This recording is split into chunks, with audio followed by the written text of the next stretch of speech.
अभी हमारी बात चल रही थी कि सामुद्रिक जल मार्ग विश्व में कौन कौन से सामुद्रिक जल मार्ग हैं।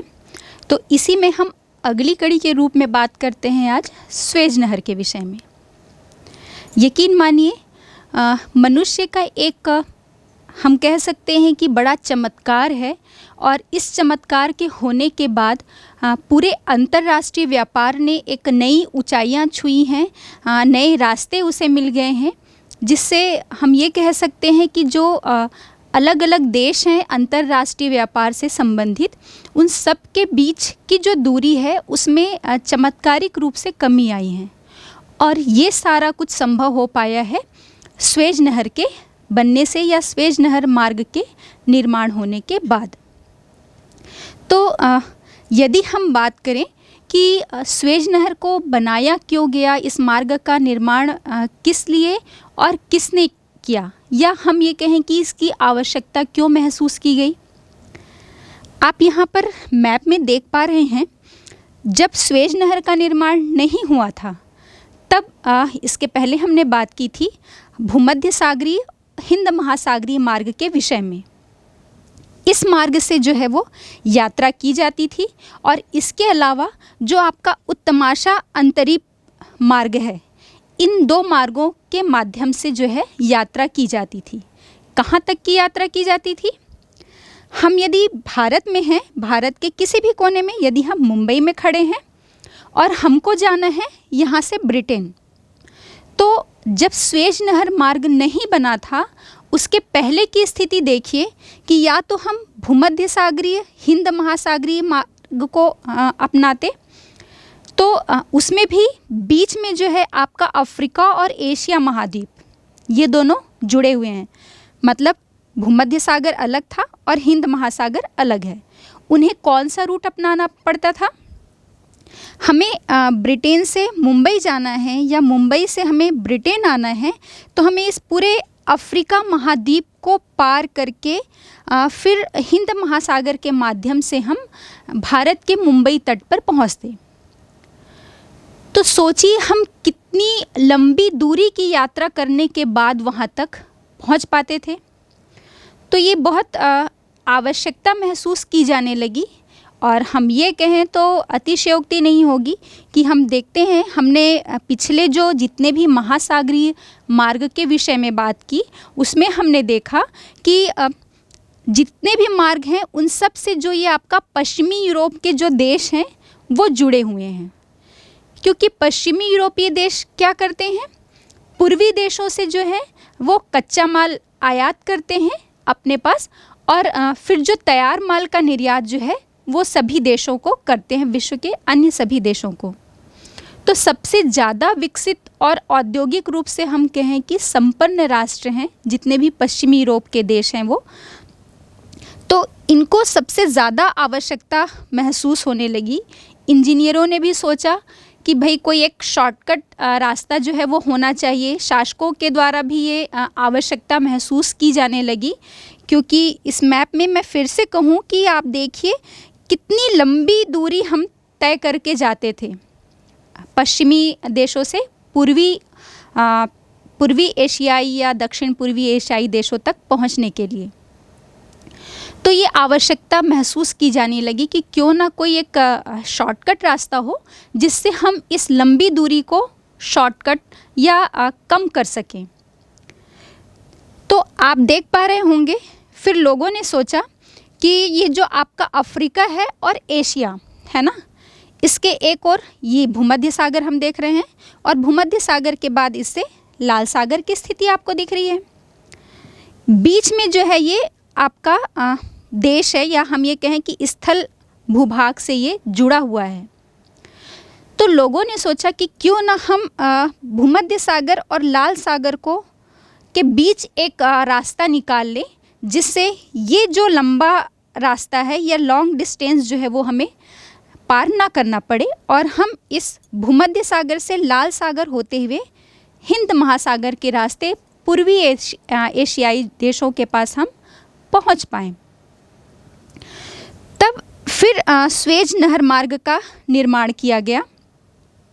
स्वेज नहर जो है वो आपके हम देख पा रहे हैं भूमध्य सागर की जो स्थिति है उस साइड पे आपको पोर्ट दिख रहा है, पोर्ट सईद, और जो लाल सागर है उस साइड पे आपको दिखेगा पोर्ट स्वेज। तो स्वेज नहर जो है या स्वेज नहर मार्ग जो है वो आपके पोर्ट सईद और पोर्ट स्वेज के माध्यम से भूमध्य सागर और लाल सागर को जोड़ता है। और हम ये कहें भूमध्य सागर जो है वो किसका हिस्सा है, अटलांटिक महासागर का, और लाल सागर जो है वो आपके हिंद महासागर का हिस्सा है। तो हम ये भी कह सकते हैं कि वो अटलांटिक महासागर और हिंद महासागर को जोड़ रहा है। किन दो सागरों के माध्यम से? यदि आपसे ये प्रश्न पूछा जाए कि स्वेज नहर मार्ग जो है वो किन सागरों को मिलाता है, तो आपका उत्तर होना चाहिए भूमध्य सागर और लाल सागर, ये दोनों सागरों को ये जोड़ता है। अब हम आगे बात करें कि भाई जब आवश्यकता महसूस की जाने लगी तो ये जो है जिम्मा सौंपा गया आपके इंजीनियर फर्डिनेंड डी लेप्स को। फर्डिनेंड डी लेप्स जो हैं वो आपके फ्रांस के इंजीनियर थे और उन्हें ये जिम्मेदारी दी गई कि भाई आप इन दोनों सागरों को जोड़ने के लिए एक मार्ग का निर्माण कीजिए, और उनके द्वारा ही ये मार्ग जो है वो इसका स्वेज नहर मार्ग का उनके मार्गदर्शन में इसका निर्माण किया गया। और हम ये भी देख लेते हैं, चूँकि किसी इंजीनियर ने या किसी मनुष्य ने इस नहर मार्ग का निर्माण किया, इसलिए ये एक कृत्रिम सामुद्रिक मार्ग है, क्योंकि ये प्राकृतिक नहीं है, मनुष्य ने इसका निर्माण किया, इसलिए इसे हम कृत्रिम सामुद्रिक मार्ग जो है वो कहेंगे। अब हम देखते हैं कि इसकी शुरुआत कब की गई है ना। इसके बनाने की शुरुआत की गई वर्ष जो है लगभग 1854 में इसका निर्माण जो है वो शुरू हुआ, और उसके बाद ये लगभग 1869 में 1869 में बनकर पूरा हो गया। और इस मार्ग के द्वारा जो है वो यातायात की जाने लगी, यातायात की शुरुआत हो गई। पहले सिर्फ दिन में ही यात्रा की जाती थी, इसके बाद दिन और रात दोनों में इस नहर मार्ग के माध्यम से यातायात होने लगा। अब हम बात करते हैं कि इस पर अधिकार किसका है ना। भाई मार्ग ने जो बनाया, जो भी उसमें लागत आ रही है, आय जो हो रही है, किसका अधिकार है? तो पहले तो हम देखते हैं, हमने बताया था अभी कि फ्रांस के फर्डिनेंड डी लेप्स ने इंजीनियर जो थे उन्होंने इसका निर्माण किया था, उनके मार्गदर्शन में ये निर्माण हुआ था। तो उस समय जो है एक कंपनी बनाई गई थी, Suez canal company, Suez canal company. और इस स्वेज कैनाल कंपनी को बनाने में जो शेयर था, हिस्सेदारी की जो हम बात करेंगे तो 50%, 50% शेयर जो है वो फ्रांस का था और 50% शेयर जो है वो ब्रिटेन का था। तो जब इसका निर्माण हो गया तो चूँकि इसको अपने क्या बोलेंगे, अपने अधिकार में ले लिया अंग्रेज़ों ने, क्योंकि उनकी भी हिस्सेदारी थी, है ना।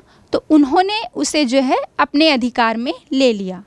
और आपको ये भी पता होना चाहिए कि जब हम ये उत्तमाशा अंतरिक्ष मार्ग के माध्यम से जब यात्रा करते थे तो जब ब्रिटेन या अंग्रेज हमारे देश में या पूरे दक्षिण पूर्वी एशियाई देशों में उन्होंने अपना उपनिवेश, अपना शासन या उसे अपने कब्जे में करने के लिए किया, तो वो इस रास्ते से आए थे, ठीक है, उत्तमाशा अंतरिक्ष मार्ग से। अब हम देखते हैं कि ब्रिटेन की भी हिस्सेदारी थी 50% की, तो वो उनके अधिकार में आ गया। किसके अधिकार में? ब्रिटेन के अधिकार में। फिर यहीं पर हम देख लेते हैं ये जो नहर है वो आपका मिस्र देश में है ना। इसका निर्माण कहाँ पर हुआ है? मिस्र देश में। तो भाई ये मिस्र देश से होकर तो गुजर रहा है, इतना उसका जो हिस्सा है वो आपके अफ्रीका में पड़ रहा है और कुछ जो है वो एशिया में, लेकिन वो मिस्र का ही है, अफ्रीका का ही है मिस्र देश। तो बात तो ये हो गई कि राजा कहीं और का और शासन कहीं और से चल रही है ना। तब फिर इसका जो अधिकार है वो मिस्र ने अपने उसका राष्ट्रीयकरण कर दिया। किसका? स्वेज नहर मार्ग का, कि भाई अब ये हमारा है, हमारे देश में है। इसलिए फिर अब अपने अधिकार में यह राष्ट्रीयकरण करने से ही बात नहीं हो रही है, उसे मान्यता भी मिलनी चाहिए थी यूएनओ से, संयुक्त राष्ट्र संघ से। तो ये प्रक्रिया भी हो गई। लगभग 1956 में मिस्र ने इसका राष्ट्रीयकरण कर लिया इस मार्ग का, और उसके बाद लगभग आपके 1967 में इसे मान्यता भी मिल गई यूएनओ से, संयुक्त राष्ट्र संघ के माध्यम से। तो ये हो गई कि वो कैसे बना, किसने बनाया, किसके अधिकार क्षेत्र में है ना। अब हम बात करते हैं इस नहर के मार्ग में 3 झीलें पड़ती हैं। यहाँ पर हम देख पा रहे हैं मजाला, टिमसा और बीटर झील। ये 3 झीलें भी यहाँ पर इस नहर मार्ग में मिलती हैं। लगभग 100 जलयान जो है वो डेली इस मार्ग से गुजरते हैं, है ना। हाँ, यहाँ पर जो जलयान चलते हैं उनकी स्पीड जो है वो बहुत धीमी होती है, बहुत धीमी गति से चलते हैं। हम बात करें तो लगभग जो है जहाज़ों की जो गति होती है वो 11 से 16 किलोमीटर प्रति घंटे की गति से ये चलती है। तो भई आप कहेंगे कि इतनी स्लो स्पीड में क्यों चल रही है?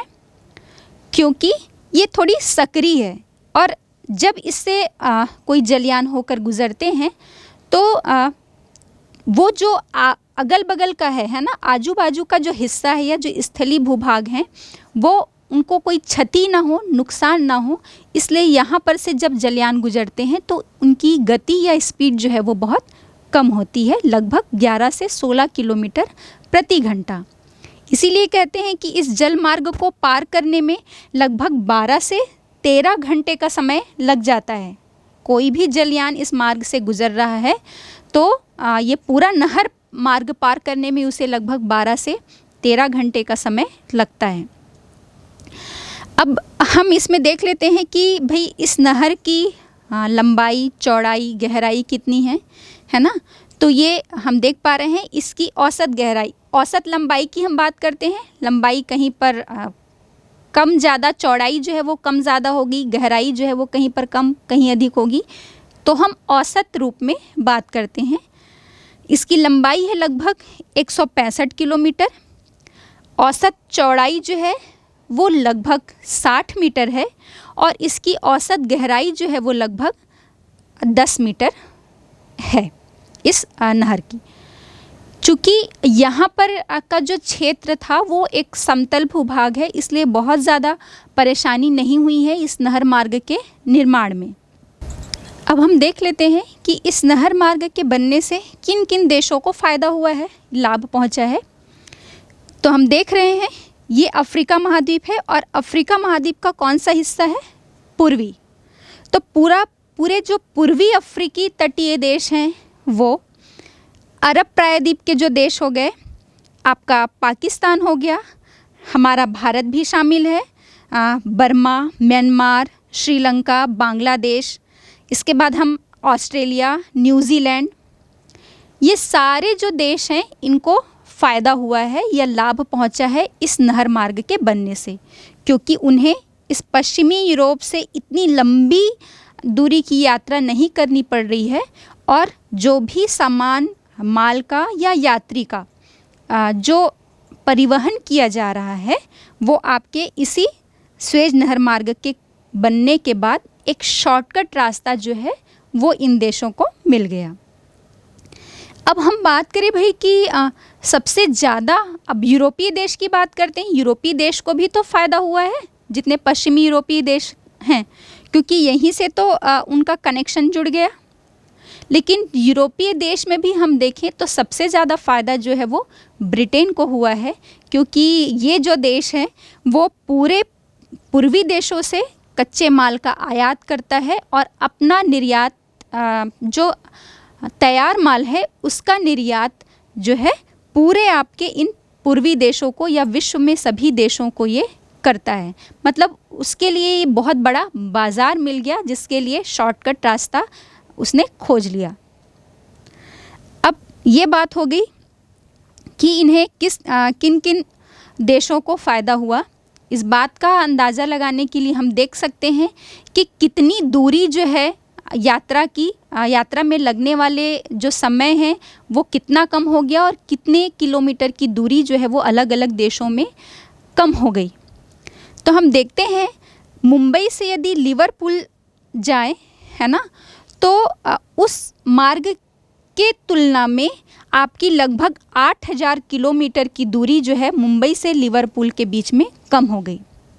साथ ही हम लंदन से अगर सिडनी जाते हैं तो लंदन से सिडनी के बीच में लगभग 1600 किलोमीटर की दूरी जो है वो कम हो गई।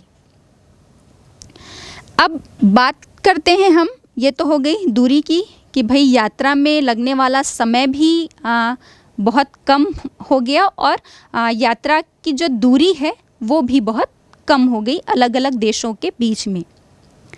व्यापार क्या क्या किया जाता है इस नहर मार्ग के माध्यम से, तो हम देख रहे हैं जो यूरोप है वो मशीनों का, लोहे के जो सामान हैं या कोयले का जो है निर्यात करता है ना, या इसके माध्यम से, इस मार्ग के माध्यम से इन सामानों का व्यापार किया जाता है।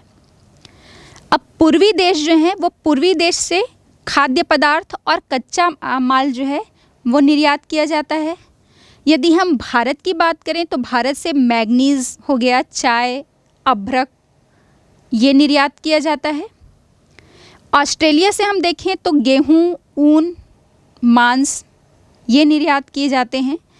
श्रीलंका की हम बात करेंगे तो वहाँ से चाय और बांग्लादेश से जो है वो जूट का निर्यात किया जाता है।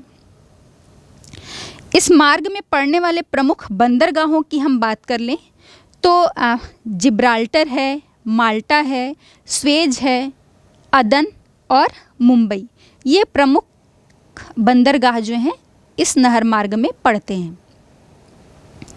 ये हो गई स्वेज नहर मार्ग की बात।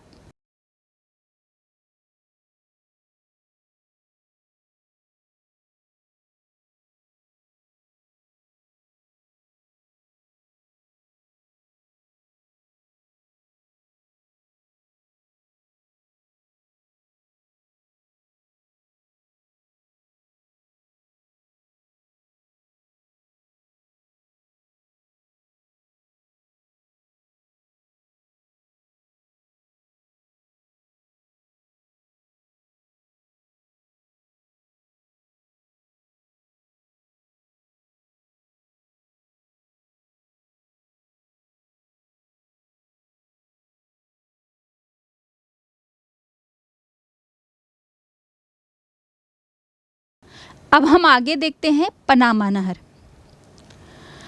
उतना ही महत्व, हालांकि जितना महत्व स्वेज नहर मार्ग का है उतना महत्व तो पनामा नहर का नहीं है, लेकिन फिर भी इसका बहुत अधिक महत्व है। वो क्यों? या हम ये कहें कि स्वेज नहर मार्ग की ही भांति पनामा नहर मार्ग को बनाने की आवश्यकता क्यों पड़ी, है ना, और कैसे बनाई गई, किस लिए बनाई गई। तो हम देख रहे हैं यहाँ पर पनामा नहर की स्थिति आपको देख रही है। उत्तरी अमेरिका और मध्य अमेरिका के बीच में ये पनामा देश है और यहीं पर के भूखंड को काट कर ये पनामा नहर जो है वो बनाया गया है। तो जब ये पनामा नहर नहीं बना था तब संयुक्त राज्य अमेरिका के पूर्वी तट और पश्चिमी तट, इनमें इसको भी एक बहुत लंबा मार्ग तय करना पड़ता था या बहुत अच्छी कनेक्टिविटी नहीं मिल पाती थी सामान के आयात और निर्यात के लिए। तो पनामा नहर का जो निर्माण है, जब इस नहर का निर्माण किया गया तो ये हम देख रहे हैं किन किन महासागरों को जोड़ रहा है, अटलांटिक महासागर और प्रशांत महासागर।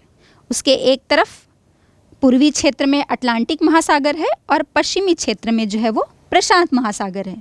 यदि आपसे प्रश्न पूछा जाए कि पनामा नहर किन दो महासागरों को जोड़ता है तो अटलांटिक महासागर और प्रशांत महासागर। आपको यकीन नहीं होगा, जब इस मार्ग की आवश्यकता पड़ी, है ना, खास करके हम बात करेंगे संयुक्त राज्य अमेरिका, यूएसए को सबसे ज़्यादा इसकी ज़रूरत थी, क्योंकि उसे अपने पूर्वी और पश्चिमी तट के बीच में एक संबंध जो है वो स्थापित करना था। तो इसका जो प्रयास है वो लगभग आपके 16वीं सदी से इसका प्रयास किया जा रहा था इसे बनाने का। लेकिन आपको ये जानकर आश्चर्य होगा कि इस प्रयास में एक बार जो है वो लगभग 12,000 श्रमिक जो हैं मारे गए। क्योंकि हमने देखा था स्वेज नहर मार्ग की जब हमने बात की थी तो वहाँ की भूमि जो है वो समतल थी। यहाँ पर एक पर्वतीय क्षेत्र है, ऊबड़ खाबड़ भूमि है, जिसके कारण इस मार्ग को बनाने में बहुत अधिक कठिनाई का सामना करना पड़ा। भाई हमने जो बताया था फर्डिनेंड डी लेप्स फ्रांस के इंजीनियर जिन्होंने स्वेज नहर मार्ग का निर्माण किया, उन्हें भी ये जिम्मेदारी सौंपी गई और उन्होंने भी कहा भी कि ठीक है इस नहर मार्ग का हम निर्माण कर देंगे, लेकिन वो भी असफल रहे क्योंकि यहाँ की भूमि जो है वो बहुत ज़्यादा असमतल, हम जिसे कहें पर्वतीय भूमि है। तो हमने अभी फिर से देखा कि ये अटलांटिक और प्रशांत महासागर को जोड़ रहा है, या मैं ये कहूँ कि ये उत्तरी अमेरिका और दक्षिणी अमेरिका को जो है वो अलग करता है। अब हम देखें कि पनामा नहर का जो अटलांटिक महासागर वाला जो हिस्सा है वहाँ पर कोलोन है और प्रशांत महासागर वाले हिस्से में पनामा है। तो इसके निर्माण की जो शुरुआत है वो 1904 में की गई और लगभग 10 वर्षों के अथक प्रयास के बाद 1914 में इसका निर्माण जो है वो पूरा हो गया, कंप्लीट हो गया ये नहर मार्ग जो है। अब हम ये देखते हैं कि हमने जो अभी कहा कि भाई प्रशांत महासागर वाले हिस्से में आपका पनामा है और अटलांटिक महासागर वाले हिस्से में जो कोलोन है, इनके बीच की जो लगभग आपकी 8 किलोमीटर की जो भूमि है या क्षेत्र को किसने खरीद लिया था? यूएसए ने, संयुक्त राज्य अमेरिका ने, क्योंकि इसी का तो सबसे ज़्यादा फायदा था। तो जब उसने उसको खरीदा तो जब नहर बनकर तैयार हो गया तो उसी का अधिकार जो है वो इस नहर मार्ग में बहुत वर्षों तक रहा। बहुत वर्षों तक कहें तो उसके निर्माण 1914 से लेकर लगभग 2000 ईस्वी तक उसका अधिकार रहा। 85 ईयर्स तक वो उसी के अधिकार में रहा। उसके बाद फिर उसने ये अधिकार जो है वो पनामा देश को सौंप दिया। बोला कि भाई बहुत वर्षों तक हमने इसका रखरखाव किया, मेंटेन किया, संभाल कर रखा, अब ये आपकी जिम्मेदारी है। तो इसके बाद से फिर ये पनामा देश के अधिकार में है। अब मतलब 1 जनवरी 2000 को ये पनामा देश के अधिकार में आ गया। अब हम बात करते हैं कि इसकी लंबाई, चौड़ाई, गहराई कितनी है। तो लंबाई है इसकी लगभग 82 किलोमीटर, 82 किलोमीटर है ना। उसके बाद हम देखें चौड़ाई जो है वो लगभग 90 मीटर है और गहराई जो है वो इस मार्ग की या इस नहर की जो गहराई है वो लगभग 12 मीटर है। काफ़ी महत्वपूर्ण है स्वेज नहर की भांति ही। इससे व्यापार जो है वो बहुत आसान हो गया, क्योंकि पूर्वी और पश्चिमी देश जो हैं वो इसके तटीय देश जो हैं वो इससे आपस में जुड़ गए। अब हम देखते हैं कि पनामा से व्यापार, किन किन चीज़ों का व्यापार किया जाता है इस मार्ग से। तो पूर्वी संयुक्त राज्य अमेरिका से आपका कोयला, निर्मित सामग्री है ना, और खाद्य पदार्थों का परिवहन किया जाता है। पश्चिमी संयुक्त राज्य अमेरिका से, मतलब संयुक्त राज्य अमेरिका के पश्चिमी तटीय देशों से या पश्चिमी क्षेत्र से आपके जो लकड़ी हैं, कागज़ है, टीन है, फल हैं, इनका परिवहन किया जाता है। जापान से, जापान के देश से रेशम का परिवहन होता है, निर्यात किया जाता है। न्यूजीलैंड से पनीर, मक्खन, भेड़ का मांस, ये सारी चीज़ें। चिली से शोरा का, और बोलीविया से जो है वो चांदी का निर्यात या परिवहन जो है वो किया जाता है। तो ये हो गई इसके व्यापार की बात। अब हम इसमें थोड़ा सा इसकी जो और कुछ महत्वपूर्ण बात है पनामा नहर की, वो देख लेते हैं। इसमें कुछ लॉक सिस्टम बनाए गए हैं पनामा नहर में। अभी हमने कहा था कि ये भूमि जो है यहाँ की बहुत उबड़ खाबड़ है, असमतल है, तो इसलिए कुछ जलबंधक या लॉक सिस्टम जो है बनाए गए हैं। इसको हम समझ लेते हैं। यहाँ पर 6 जलबंधक जो हैं, 6 जलबंधक के द्वारा 3 जगह जो है वो फाटक का निर्माण किया गया है, गेट बनाए गए हैं। तो आप इस पिक्चर से इसको समझ भी सकते हैं कि ये फाटक जो है या जो लॉक सिस्टम है वो कैसे काम करता है। हमने भी बात की थी कि यहाँ पर की जो भूमि है वो पर्वतीय है, तो क्या होता है जैसे ही कोई जलयान यहाँ से गुज़र रहा है तो अगर सतह या हम ये कहें वहाँ पर की धरातली सतह थोड़ी उठी हुई है, ऊपर है, तो जलयान उससे टकराता है, जिससे क्षतिग्रस्त हो सकता है। तो इसलिए क्या किया गया कि यहाँ पर कुछ लॉक सिस्टम या जलबंधक बनाए गए।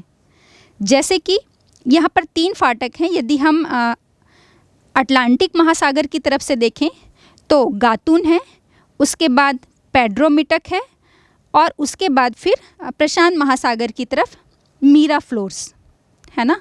3 जो हैं वो यहाँ पर फाटक बनाए गए हैं। तो जैसे जलयान यहाँ से अंदर घुसने के बाद अगला फाटक को वहाँ पर लॉक कर दिया गया, बंद कर दिया गया, और जहाँ से वो अंदर आया वो भी फाटक जो है वो बंद कर दिया गया।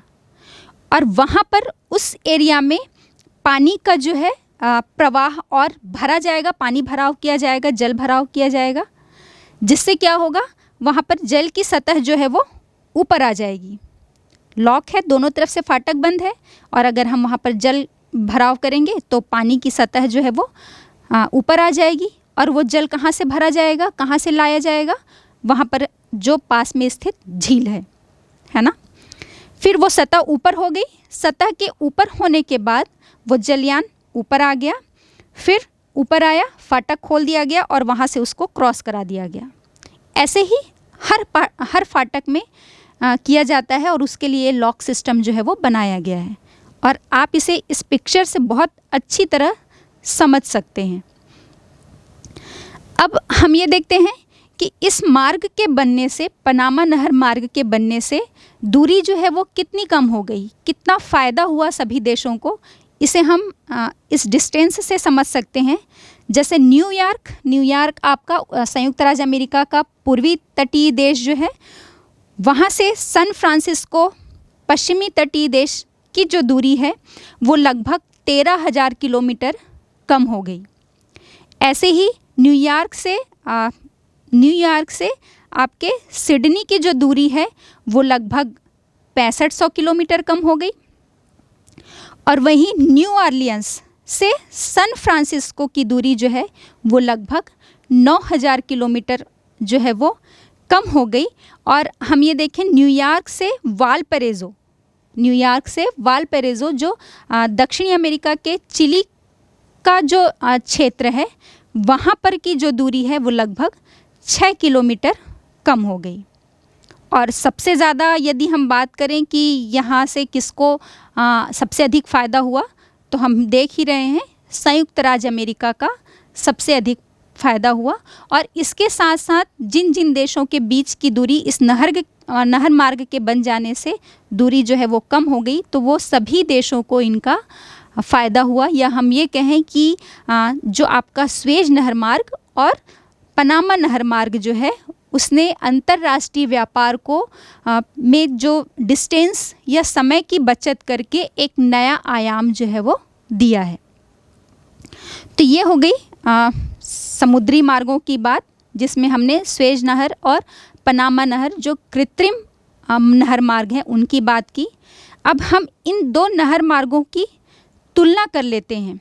कई बार आपसे बोर्ड परीक्षा में ये पूछा जा सकता है, चूँकि ये दोनों ही नहर मार्ग बहुत महत्वपूर्ण है, इनसे लगभग प्रश्न पूछे ही जाते हैं, लेकिन इसके साथ साथ अलग अलग प्रश्न बनने के साथ ही इसमें इन दोनों की तुलना भी आपसे पूछी जा सकती है।